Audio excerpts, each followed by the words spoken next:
Sobre as bituminosas e a reparação de pavimentos, no relatório, na nota inicial do Presidente, fala-se em 405 arruamentos e cerca de 2.000 toneladas de bituminoso.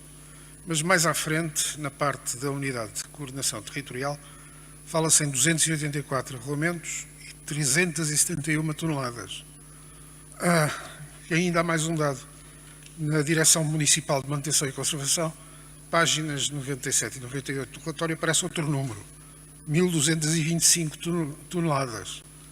O tema fica assim um bocado confuso e gostávamos de ter uma certa explicação sobre isto. Segundo, sobre o Regulamento Municipal do Ruído. O relatório diz que foi aprovado o início do procedimento de elaboração do regulamento. Muito bem, isto é o começo.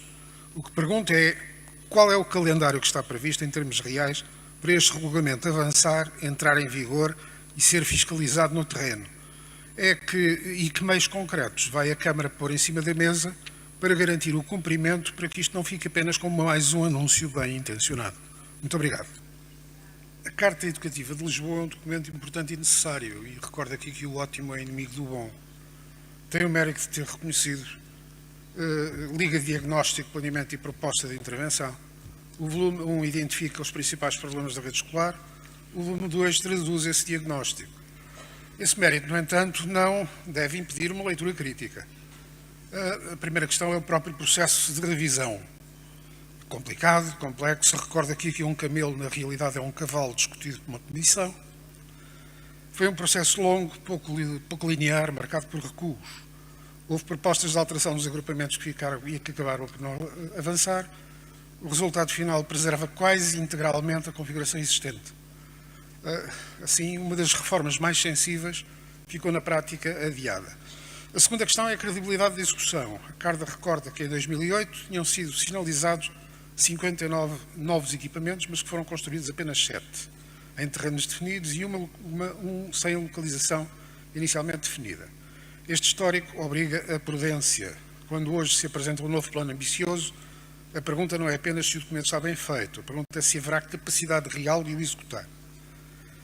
Em terceiro lugar, o diagnóstico confirma problemas estruturais muito sérios. A Carta reconhece assimetrias territoriais existentes, baixa cobertura pública no pré-escolar, pressão em várias escolas do primeiro ciclo, carências de reabilitação, falta de assistentes técnicos e operacionais, insuficiência de psicólogos e assistentes sociais, fragilidades digitais, problemas de segurança e dificuldades de resposta às necessidades das famílias.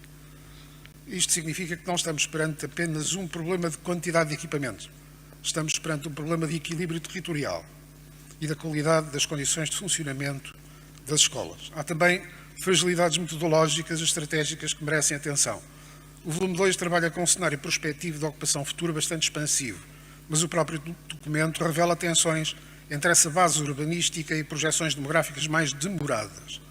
Mesmo define métodos de cobertura da rede pública que são discutíveis, sobretudo no pré-escolar e no primeiro ciclo, onde as necessidades são maiores. Um ponto que não pode ser secundarizado é a coordenação entre escola pública e oferta privada, cooperativa e solidária.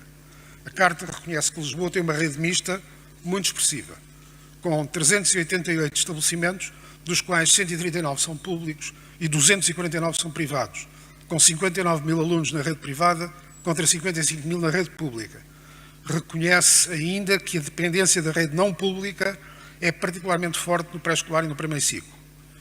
Esta lacuna é tanto mais importante quando a própria Carta admite que a rede pública no pré-escolar é ainda reduzida. Acresce que dos 249 estabelecimentos privados, 182 oferecem pré-escolar e 91 oferecem primeiro ciclo. É à luz destas fragilidades que deve ser lida a recomendação apresentada pela Comissão e que incide sobre problemas reais e concretos, a necessidade de assistência operacionais em número suficiente, a sua formação adequada, nomeadamente em alunos com necessidades educativas especiais, o funcionamento das instalações, os equipamentos desportivos, o reforço do investimento na escola pública, a garantia de financiamento da Carta e o levantamento de informação sobre a qualidade das refeições escolares e as queixas existentes. Mas o voto, qualquer que ele seja, não dispensa uma reserva crítica. A recomendação é ainda genérica. Falta saber com que prazos, com que verbas, com que critérios objetivos e com que mecanismos de monitorização será concretizada. Quando se fala em número suficiente de assistentes operacionais, é preciso saber o que isso significa em cada escola. Quando se fala em financiamento, é preciso saber que garantias efetivas existem.